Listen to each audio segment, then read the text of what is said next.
बिस्मिल्लाहिर्रहमानिर्रहीम। अस्सलाम वालेकुम दोस्तों, एक नई वीडियो के साथ हाज़िर हैं। चले अपनी वीडियो स्टार्ट करते हैं। इस वक्त दुनिया का हर मुल्क जो है वो अपने 5th या 6th जनरेशन जहाज़ की तैयारी में लगा हुआ, और एयर फोर्सेस इस तरह से सोच रही हैं कि अगर उन्होंने अपने पायलट्स और अपने मेंटेनेंस क्रू और अपने इंजीनियर्स को 5th या 6th जनरेशन जहाज़ के ऊपर लेके जाना है, तो उनको इस वक्त जो उनके लेगेसी जहाज़ हैं यानी कि 4th जनरेशन वाले जो जहाज़ हैं उनको इस काबिल बनाना पड़ेगा ताकि पायलट्स, इंजीनियर्स और मेंटेनेंस क्रू जो है उसकी एक स्मूथ ट्रांजिशन हो from 4th generation to 5th या 6th जनरेशन जहाज़ों के लिए। देखिए, मैन्युफैक्चरर को तो आप जितना पैसा देंगे वो आपको 5th जनरेशन जहाज भी बना देगा, 6th जनरेशन जहाज भी बना देगा। लेटेस्ट टेक्नोलॉजीज जो है उनको इकट्ठा करके वो एक जहाज के अंदर बंद कर देगा। जितना पैसा देंगे वो उस तरह का जहाज बना देगा। लेकिन ये एक जहाज बनाने का सवाल नहीं होता। आपने बेसिकली एक इकोसिस्टम जो है उसको तैयार करना होता है। आपने पायलट्स को तैयार करना होता है, इंजीनियर्स को तैयार करना होता है, आपने वो जो मेंटेनेंस का क्रू होता है उसको तैयार करना है, उसके जो पार्ट्स हैं उनको तैयार करना है, उसके जो गैजेट्स हैं, जिन टूल से वो जहाज मिलकर बनेगा उनको आपने आर्म करना है और उनको जो है वो आपने तैयार करना है। ये सारी चीजें जो हैं वो इस तरह से एकदम नहीं हो जाएंगी। ये एक ट्रांजिशन होती है, ये एवोल्यूशन नहीं होती, ये एक ट्रांजिशन होती है।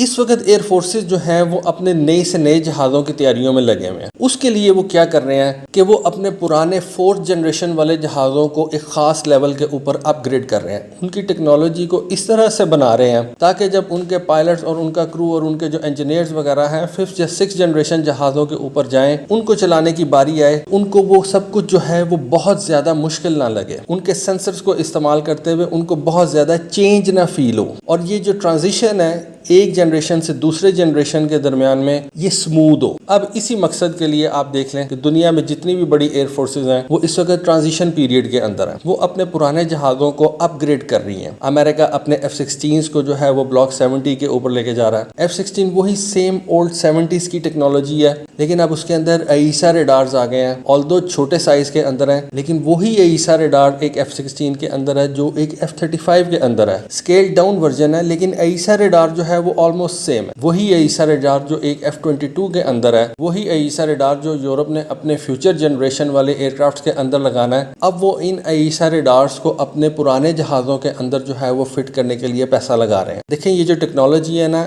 ये पैसा मांगती है और साथ साथ इसको थोड़ा सा टाइम लगता है, लेकिन ये पैसा बहुत ज़्यादा मांगती है। अब इंग्लैंड ने अपने टाइफून जहाज़ों को अपग्रेड करने के लिए तकरीबन $2.78 बिलियन का बजट रखा है। $2.78 बिलियन एक जहाज़ की अपग्रेड के लिए एक ह्यूज बजट है। और इंग्लैंड की जो मिनिस्ट्री ऑफ डिफेंस है उसने मुख्तलिफ इंडस्ट्रीज के साथ अपने टाइफून जहाज की अपग्रेडेशन के लिए मुआहदे करना शुरू कर दिए हैं। इन अपग्रेड्स के अंदर जो सबसे ज्यादा महंगी और बड़ी अपग्रेड होगी वो इस जहाज के रेडार के अंदर होगी। एक नया इलेक्ट्रॉनिकली स्कैन्ड अरे रेडार इस जहाज के अंदर लगाया जाएगा। इस वक्त जो यूरोप है ना वो एक कॉमन रेडार सिस्टम की तरफ जा रहा है, और इस रेडार को कहा जाता है यूरोपियन कॉमन रेडार सिस्टम। इसका एक मार्क 1 जो है वो तैयार हो चुका हुआ है, लेकिन इंग्लैंड ने उस मार्क 1 को लेने से इनकार कर दिया और अपने टाइफून में लगाने से इनकार कर दिया। इंग्लैंड ने कहा है कि हम इस यूरोपियन कॉमन रेडार सिस्टम के मार्क 2 को जो है वो अपने यूरोफाइटर्स में लगाएंगे, और इसके लिए उन्होंने 2.35 बिलियन पाउंड्स की जो एक रकम है उसको मुख्तस कर दिया। लेकिन ये सारी की सारी रकम इस रेडार सिस्टम को लगाने में खर्च नहीं होगी। इस रकम का ज्यादा पैसा जो है वो इस रेडार की तरफ जाएगा, लेकिन बाकी कुछ पैसा जो है वो दूसरी अपग्रेड्स के अंदर भी इस्तेमाल किया जाएगा। इस एनहांसमेंट को वो कह रहे हैं फेज 4 एनहांसमेंट। इसके अंदर मैंने आपको बताया कि मुख्तलिफ किस्म की एनहांसमेंट वो करेंगे। एक नया मिशन मैनेजमेंट सिस्टम जो है वो लगाएंगे। कॉकपिट इंटरफेस जो है उसको बदला जाएगा। जैसे कि आपको पता है कि यूरोफाइटर टाइफून के अंदर 3 मल्टी फंक्शनल डिस्प्ले जो है वो लगे हुए हैं। हो सकता है कि वो इन तीनों को खत्म करके एक बड़ा मल्टी फंक्शनल डिस्प्ले जो है वो लगा दें, जिस तरह से F-35 के अंदर लगा हुआ है,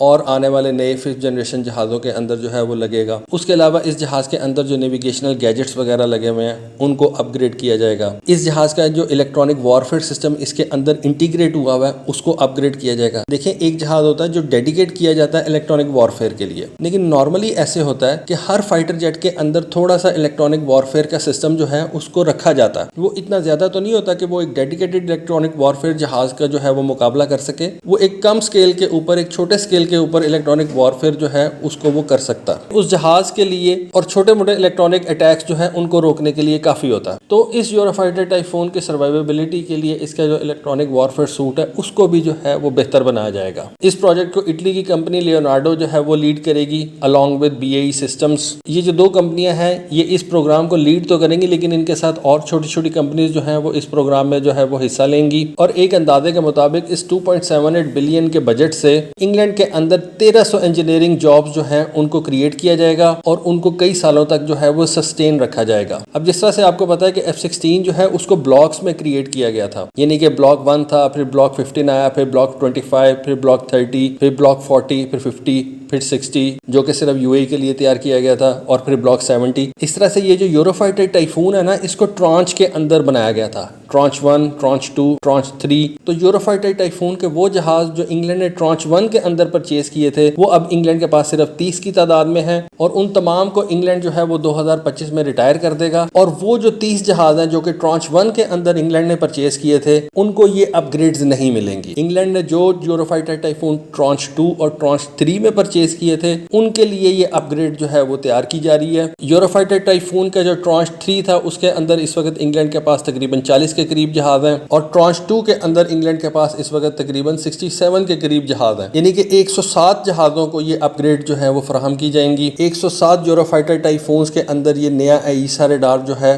اس کو لگایا جائے گا جس کو یورپین کامن ریڈار بولا جاتا ہے, اس کا مارک 2 لگایا جائے گا. اور یہ جو ٹیکنالوجیکل انہینسمنٹس ہوں گی یہ یوروفائٹر ٹائفون کو اس کی کٹنگ ایج کیپیبلٹیز جو ہے وہ فراہم کریں گی تاکہ یوروفائٹر ٹائفون کسی بھی ایڈورسری کے جہاز سے جو ہے وہ بہتر رہے. ڈیفینیٹلی ہر کنٹری کی یہی کوشش ہوتی ہے, اور اس اپ گریڈ کو 2040 تک ذہن میں رکھ کے تو وہ تیار کیا گیا. اس سے پہلے انگلینڈ کی گورنمنٹ نے 2020 کے اندر 317 ملین پاؤنڈ جو ہیں وہ BAE اور لیونارڈو UK کو جو ہے وہ فراہم کیے تھے تاکہ وہ اس یورپین کامن ریڈار مارک 2 کو جو ہے وہ تیار کریں. اس کی ڈیولپمنٹ کے لیے انہوں نے 317 ملین پاؤنڈز دیے تھے. اب یہ جو ریڈار اور دوسری تیسری جو اپ گریڈ یوروفائٹر ٹائفون کے لیے تیار کی جا رہی ہے یہ ایک دم نہیں ہو جائے گی. یہ ساری کی ساری کیپیبلٹیز جس کے اندر ریڈار آئے گا, ٹریننگ آئے گی, انفراسٹرکچر آئے گا اور دوسری ریکوائرمنٹس جو ہیں یہ 2030 تک جا کے کمپلیٹ ہوں گی. اس سے پہلے یوروفائٹر کے لیے European common radar system mark 1 جو ہے وہ تیار کیا گیا تھا, لیکن اس مارک 1 ریڈار سسٹم کو صرف جرمنی اور اسپین نے اپنے یوروفائٹرز کے اندر لگایا تھا. انگلینڈ اور اٹلی نے اس ریڈار کو جو ہے وہ ریجیکٹ کر دیا تھا اور انہوں نے کہا تھا کہ ہمیں اس سے ایک بہتر ریڈار چاہیے اور ہم اس یورپین کامن ریڈار سسٹم کا مارک 2 جو ہے وہ اپنے یوروفائٹرز کے اندر لگائیں گے. تو دوستو یہ تھی ایک انفارمیشن, یہ تھی آج کی ویڈیو. ہوپ فلی آپ کو آج کی ویڈیو اور انفارمیشن پسند آئی ہوگی. کامنٹ سیکشن میں اپنی رائے سے ضرور آگاہ کیجیے گا. آج کے لیے بس اتنا ہی. Thank you. اللہ حافظ.